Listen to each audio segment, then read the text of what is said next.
Today we're doing a product review on Fix-A-Floor extra strength, basically tile glue. Comes in two pieces, or anyways, the one we got came in two pieces. You cut the tip off here to use the product, and then we'll go ahead and apply it to the floor. It did come with this applicator and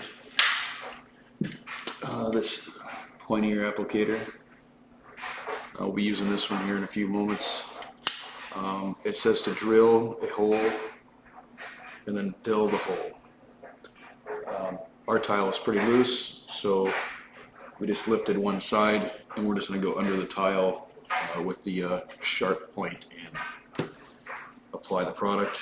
We've used this product on other tiles already, and those tiles have remained intact and are good and level and into the floor.